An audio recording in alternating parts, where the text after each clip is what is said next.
This podcast is a part of the Deluxe Edition Network.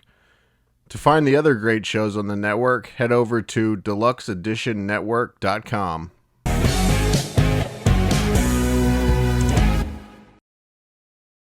Hello and welcome back to Deluxe Edition. I'm your host, Casey Shearer. This is my interview with John Schneider, recorded March 4th of this year. If you like this show, come back and check us out next week. Ray and I will be interviewing Boze Extravaganza. He played Buford Pusser in the movies Walking Tall and the series Walking Tall. He was also in Delta Force with Chuck Norris and Heartbreak Ridge with Clint Eastwood and a ton of other action movies from the 70s and 80s. So come back, check us out next week. Also, check out the other great shows on our network, the Deluxe Edition Network. You can check us out over there at deluxeeditionnetwork.com. All right, enjoy the interview. I married your fat sister.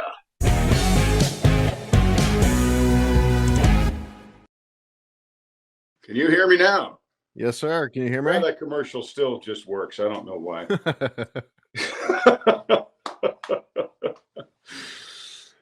To get myself situated here, got my phone sitting up on a camera box. My gosh, I look like a shaggy dog. Hey, you look great, man.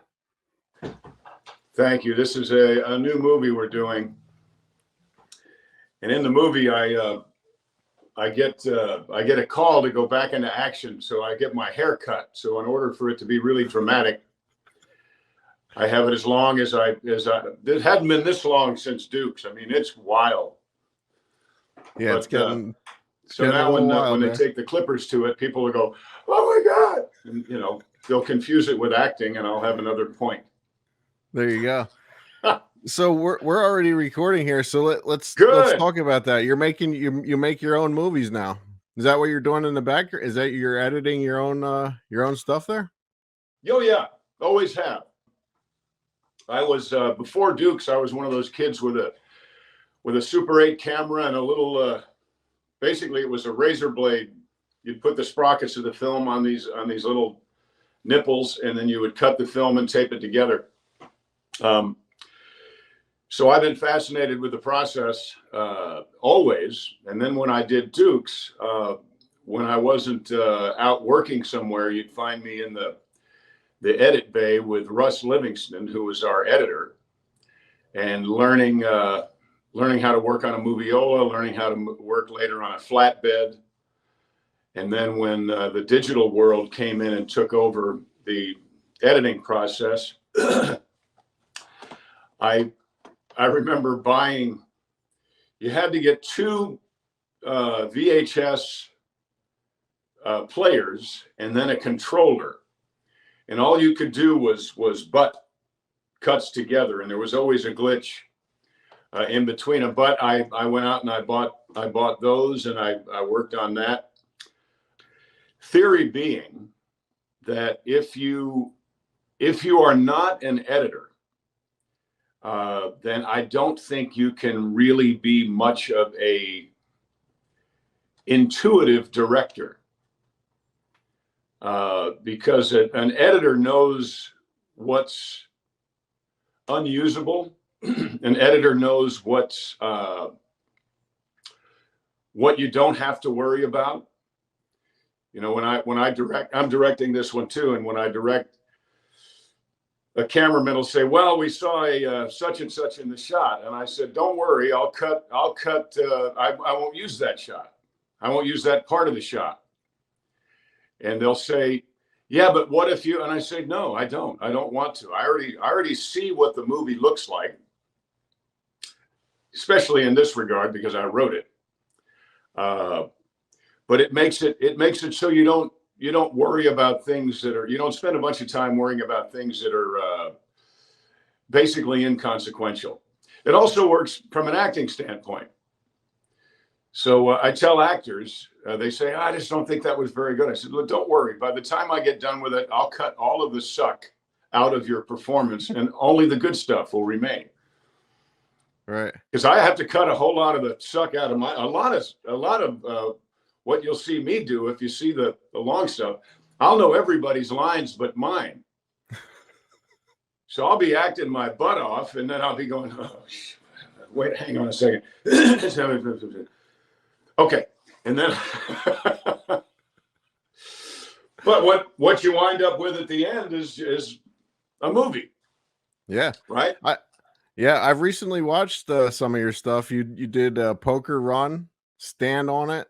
I just watched Like Son the other day. That's a great movie. You did you write and direct that? I did, yeah. Yeah, that's a really good movie. Yeah. And I edited that with a friend of mine who has passed away. But yeah, I really like Son, and like the whole crime drama element. In the world here between my ears, occasionally bad things do happen to bad people, and I like that. I like justice regardless of what tone it takes on. Yeah. So we did that. We did that movie kind of. How can I even explain it? We would film because Don Shanks, who played the lead in there, Frank, he was also Michael Myers, by the way. And he was in a television show called Grizzly Adams. He played Nakoma in Grizzly Adams. But we would film because Don came in from Utah, and we'd film whatever the day would allow. And then Alicia and I would have a drink the end of the day. She would cook, and we would all eat. The crew, the cast would all eat. And then she and I would sit down at a table somewhere and figure out what was left and what we should shoot tomorrow. So it was the antithesis of the way that she's used to working, because she's a producer and worked with Robert Evans out at Paramount for years. So she's like a by the book sort of a person, and I'm like, hey, the moon looks great. Let's go shoot that scene. You know, I'm kind of the puppy dog, and she's kind of the trainer. But it's a wonderful combination, because out of that kind of non-regimented style comes fun movies. Did you have fun watching Poker Run and Stand on? Yeah. Yeah, I mean, it's a laugh a minute. Those movies are great.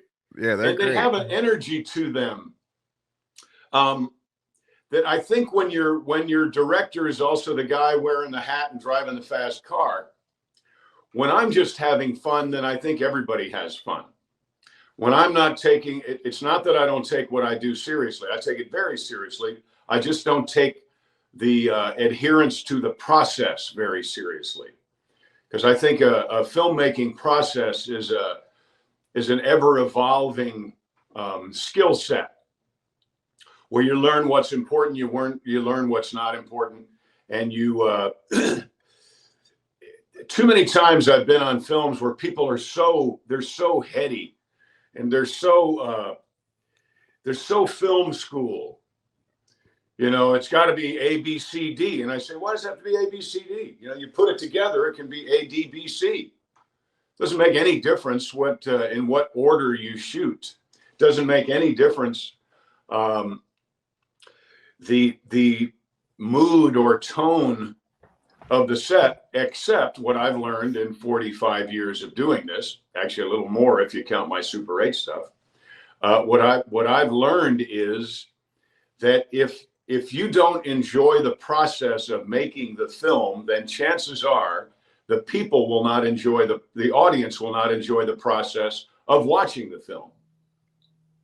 Because even in Like Son, it's very dark, very serious film, but there's some playfulness in there that I think is a vitally important ingredient to any story that you tell. However light, there must be some sort of angst in there. However dark, there must be some sort of comedy in there.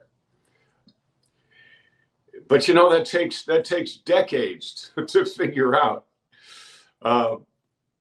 I don't know if you know this or not, but I wrote and directed the last episode of Dukes of Hazzard. I did not know that. Yeah. And if you are a Dukes fan, then there was Of course. that episode was called Opening Night at the Boar's Nest. Very fun. 7'2" bad guy with his brother who's about 6'4". That was Kevin Peter Hall. He went on to be Harry in Harry and the Hendersons.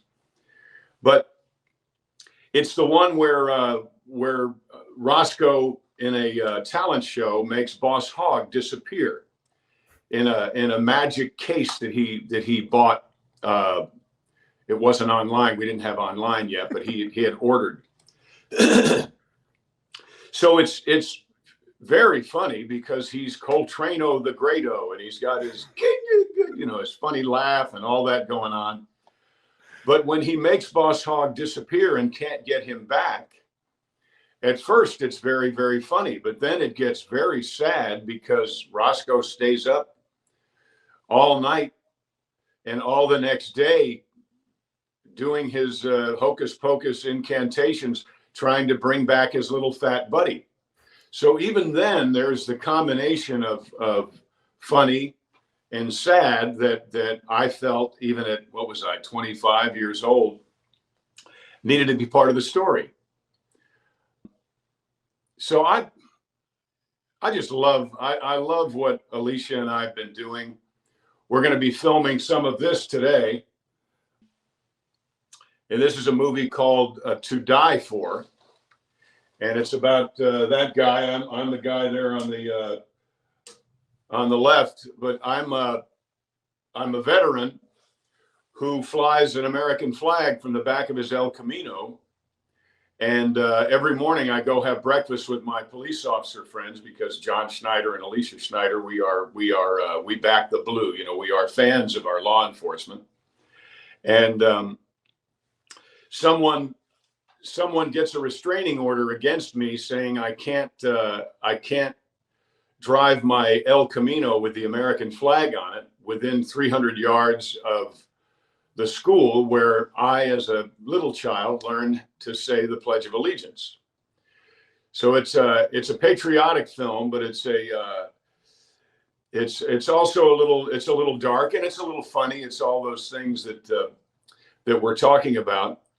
But this is a man who is 65, 70 years old, who's laments the fact that although he had the chance to die for his country, he didn't.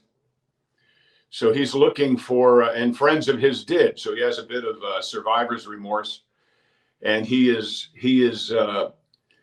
ever aware and searching for an opportunity to die for his country.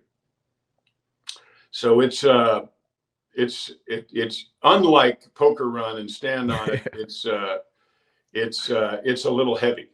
Yeah, it's quite heavy, but it still has comedy in it. Sure. It has comedy, and when you're at the helm of your own stories, you get to play with really actors that you enjoy. For example, I don't know if you can see the gentleman there next to me, but this guy I've known since 1977, and he was in the second episode of Dukes of Hazzard. His name is Bill Gribble. He was in Daisy's Song. Okay. He was also in the Green Berets with John Wayne. So, and this afternoon, going to be working because he's a friend. Quentin Aaron from The Blind Side is driving in to play a police officer named Big Mac, and Quentin is 6'9", so appropriately named Big Mac. So he's coming in to do two scenes with me today. Nice. And then this independent film is so great because then you can see off to my right. Your green screen is my green screen. So Wayne Morgan, who's Wayne Douglas Morgan, who's in Poker Run. Plays a police officer in Stand on It that winds up on the side His cop Okay. car goes up on the side, and then he says, disregard that last transmission. Yeah. Well, he's going to come in and play, be a doctor in To Die For. Nice. So, and they'll probably come in and we'll work for maybe an hour each, and then we'll have a beer, and that'll be Nice. it. Awesome. One Yeah. of the things I love about these independent movies is you get to see a lot of these actors that you're not too familiar with. And you go and you think, and then you Google them and go, oh my God. Yeah. Wow. Like, we did a movie called 1 Month Out. 1 Month Out stars Barry Bostwick, who's wonderful, who you haven't seen in a while. Vernon Wells, who's been in a whole lot of movies, but perhaps most recognized as the Mohawk bad guy from the Mel Gibson movie Mad Max. Mad Max, right? And Ruth Buzzy from Laugh-In, from when I was a kid. So they're all in this movie. And the other cool thing about independent films and being someone who has come from this for so long is that I know that John Schneider, somebody says, oh, John, we want you to play the dad who loves his child, but he's just too busy. Okay, all right, I've done that. Well, I want you to play the farmer who bolsters his grandson now, I guess, to play better football. Okay, well, I've done that too. So what I look for as an actor is someone to give me the opportunity to be like in Nip Tuck, to be the bad guy, in the Haves and Have-Nots, to be a just despicable human being, or to be something that is different for me. So when I call my friends, they know they're going to get the opportunity to play a role that probably no one else would think of them for. And this may sound crazy, but at the beginning of a movie, I'll send the script to a friend and say, look, we haven't cast anything yet other than this guy, because that's me. You can be anybody you want. So pick a role. And they do, and then they play that role. That's awesome. In Poker Run, we had Tyrus was supposed to be in Poker Run. Yeah. How funny was that? That's one of my favorite parts when when he's like, oh yeah, he wasn't available. That's right. He called me this morning. Just go with it, right? Well, I didn't know that because we were kind of at the mercy of Tyrus's schedule. At the poker table, we shot everything in this direction first, not knowing if Tyrus was going to be in the movie. So when Tyrus couldn't be in the movie and it was time a couple of days later to turn around and shoot this way, we had no pop-up. So I don't even know if do you notice who that is? Do you notice anything funny about that actor? He was in the other one. He was in Stand On It too, right? He was in Stand On It. He is also, he's that actor. That's Dane Rhodes. He's been in a 1,000 movies. He's from New Orleans. He's also Timmy Needham. He plays 2 roles in Poker Run, and many times they're in the same scene, and no one has caught it yet. I didn't. So when he says a deal of cards, ugly boy, he's talking to himself. But we didn't play. I didn't want to make it a gag about like Smokey and the Bandit 3. My God, sorry, Jackie. I didn't want to make it a gag about that. I out of necessity, I thought I need somebody who can pull this off, and I need to call them tonight, and they need to be here tomorrow. And Dane was the only one. That's awesome. That's awesome. So you film all this around your property? Yeah. Right. Yep. We film everything here, and we'll go out for the on the road scenes. We'll go out here. Poker Run was a little bit more expansive. We went to a bunch of dirt tracks for that one sequence. There's probably 5 or 6 different dirt tracks in that one sequence. There's me really doing it in the Hellcat. There's some plate shots in there as well.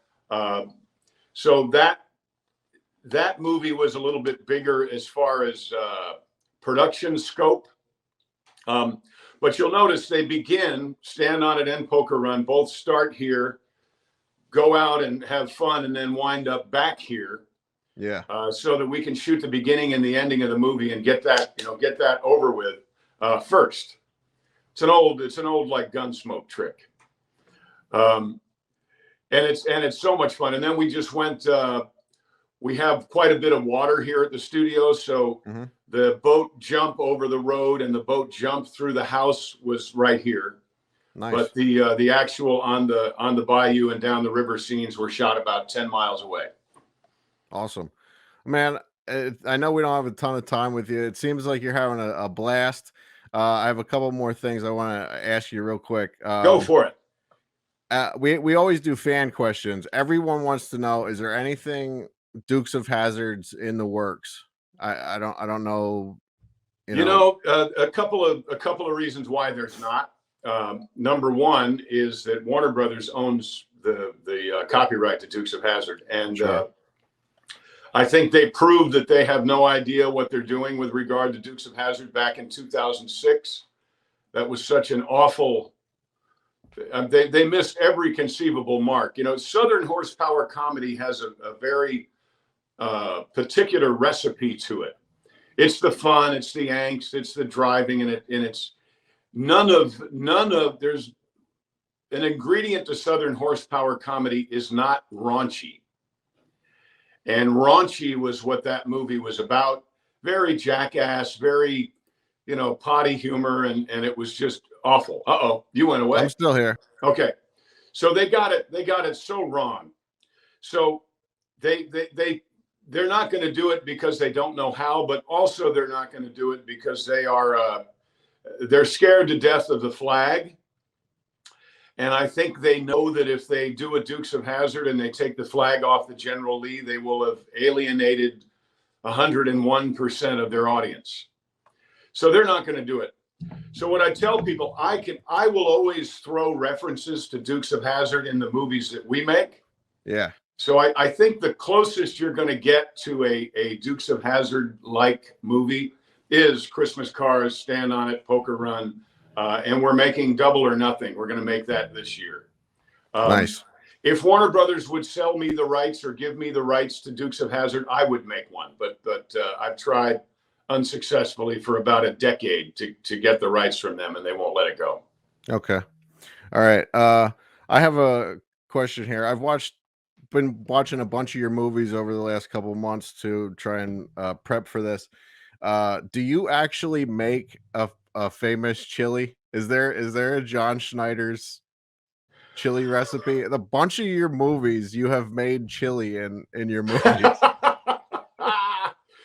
It's funny. The other day, I thought I made chili, and I said that very thing to our guests that were here. I said, "Oh, that's my famous recipe."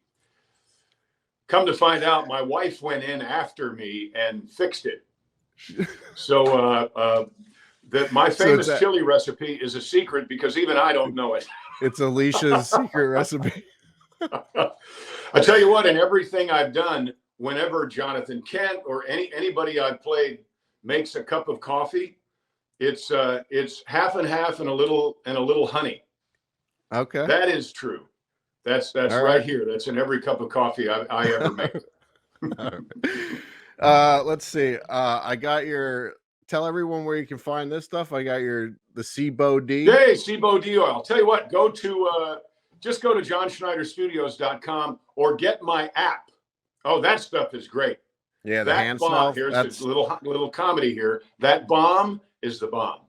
Yeah, you've got any sort of carpal tunnel, you've got any sort of aches or pains in your joints, that bomb will fix you up. We use it. My wife has a broken back right now from racing dirt track. We use that bomb every night and every morning. It's really great. Yeah, so get a hold of my app. It's called John Schneider. It's free. It's at the App Store. It'll take you to the movies. It'll take you to the Cibo D oil and the bomb. It'll take you to hats and T-shirts and music. all of that stuff. It'll give you the concert schedule, the racing schedule. You can stream these movies. We have our own streaming service. Poker and I think this is important. You know, I'm a believer in freedom. I'm a believer in this country. So when I go on a rant against Netflix and all these different people, I'm not secretly trying to be in business with them at the same time. Okay. We have our own streaming service because I don't believe in sleeping with the enemy. So we distribute our own films. When you buy our movies, we appreciate it. When you buy our music, we appreciate it. We aren't, there you go, right there. We aren't, there's my buddy Tom Wopat. We aren't, there's like Sun, there's Christmas cars. I think I saw 1 month out there at the bottom. Yep. This is the website. Please get my app and support what we're doing here. Because, you know, it's not hard to speak out against the machine, but I do realize that the machine wants nothing to do with me either. So what I tell people is they can't cancel me. I quit. But you can't quit the machine unless you have designed and worked your own distribution system while you are weaning off of those with whom you disagree. Right. So that's what we've done. We make our own movies and music. We sell our own movies and music, not only in hard form and tangible form, but also in streaming service. It's called CINEFLIX, DOD, but you can just stream it directly from the app. Yep, I'll put links for everything in there, and also tell everyone about the Boze Extravaganza in April 23rd and 24th. Oh yeah, Boze Extravaganza. It's our 5th one. We started doing this for my birthday a couple of 5 years ago, and we have survived the pandemic. We have managed to continue going. We have movies. We're going to be showing Poker Run and Stand on It. We have a drive-in movie theater here as well. There will be food. There'll be music. There's a car show. I'm going to jump the Hellcat for Double or Nothing. This time I'm going to jump a couple of monster trucks during a monster truck show, kind of like what we did when we wound up in the dirt track race. I'm going to wind up with Frosty and Fred and Frog the dog in the Hellcat, jumping over a couple of like 13-foot tall monster trucks. Holy shit! And man. I'm going to do that. I'm actually going to do that. They won't be in the car, but I will. Now that you're actually dirt track, stunts don't scare me at all. You're actually filming. You're actually filming part of the movie during the Boze Extravaganza. Yeah, yeah. That's awesome. Last year we filmed the boat jump over the road, the boat jump through the house, my jump over the lake, the cop car in the water. We filmed all that during Boze Extravaganza. So every year we incorporate the crowd. The year before, when we jumped the river, that was not me, but when we jumped the river and Stand on It. There was about 1,500 people. I had to Photoshop out. I had to garbage mat them out, watching the jump. I don't take my fun and kind of sequester it away and just keep it for me and my friends, right? I like to share it. I'm so excited about what I do that I want other people to enjoy it as well. So the whole crowd that you see in those movies, they're just here for Boze Extravaganza. You know, there's a sign up that says, hey, you might be in the movie. So if you don't want to be in the movie, then stand over here. So we share our fun with everybody who comes. So if you're anywhere near Louisiana, we're outside of Baton Rouge, the 23rd and 24th, we have a VIP night on the 22nd. So we're going to be doing music. We have LaRue. We have myself and my band. We've got Rockin' Dopesy. It's going to be a great, great time. Quentin Aaron from this movie and from The Blind Side will be here. Mindy Robinson from all these movies will be here. Dane will be here. Tom Wopat, my buddy from Dukes, will be here. Nice. Byron Cherry, also from Dukes, will be here. And we have a mystery guest from Dukes that I'm not at liberty to tell you who that is. All right. But we do have a mystery guest as well. It's a lot of fun. If you've not eaten crawfish and you've been afraid, come on. Put your big boy shorts on. Come on down and eat you some crawfish and have a big time at Boze Extravaganza 2022. Will there be John Schneider's famous chili? Oh, you betcha. You betcha. Nice. I'll make it, and then Alicia will fix it. Awesome. And you mentioned music that you'll be playing. You have a new album out, Southern I do. Ways? Yeah, I have a new album called Southern Ways. And that's my favorite. It's got a song on there that's my new favorite. It's called "If I Were a Younger Man." Excuse me. I sang that on the stage at the Grand Ole Opry just a couple of weeks ago. It also has the song "Poker Run" from Poker Run. It's got a song about dirt track racing called "Let's Get Dirty." It's kind of a throwback to the kind of Southern rock I listened to when I was in high school. Leonard Skinner, Marshall Tucker Band, Mother's Finest. It's got some great brand new music. But when I make these movies, people say, you know, how do you get that kind of 70s movie vibe? How do you get that kind of 70s music vibe? I don't know any other way to do it. That's where I came up in the entertainment industry. So that is just kind of the style, I guess, that I've developed. I've developed a 40-year-old style over 40 years. So when we make movies, they feel a lot like Gator, Smokey and the Bandit, some of the darker movies from back then, Ode to Billy Joe. I think if you've seen Ode to Billy Joe, there's a feeling in Like Sun that's very much like Ode to Billy Joe. So check out these movies and enjoy them. If you're a film lover and a film school lover, watch these movies, because I guarantee you no one makes movies the way we do. And I don't think anyone makes movies with the same ingredients that we use when we make them.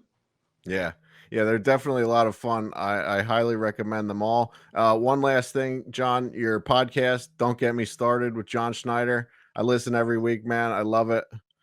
Great show, man. Thank you. I appreciate that. You know, we got to say something. Yeah. We can't not. And I want folks out there to know, you know, sometimes we have guests, but sometimes I just get so pissed off I've got to rant. And I love it, man. It's awesome. You know, I'm not sure what I'm going to do this week because it's tomorrow and I haven't done it yet. And we're filming a movie this afternoon. So, you know, every time I hear Biden blame somebody else, and folks, I'm going to leave you with this. Do not fall prey to the trap that our present administration is going to fix these global problems. Even if they try, never forget that this administration has caused these problems. Okay? There are people out there, they're called arsonists. They will set fires because they like to watch people burn. And then they will come in with a garden hose and pretend to be the hero that saved the day. Do not let them get away with it. This administration, and I don't even think this is a political statement, this administration hates this country. Don't let them get away with what they're currently doing. I don't get too political on this show, John, but I listen to your show every week and I believe just about everything that you say. So I'm 100% with you, brother. All right. Thank you so much for doing this, man. Thanks for doing your homework. I so appreciate it. Check out Tres Leches. I will. Tres Leches is pretty funny and oddly enough, based on truth. So absolutely, man. Yeah, and I'm going to try to come over. I can't hear you anymore. That's weird. All right. I think we're good. Bye-bye, my friend. Take care. Thank you, brother.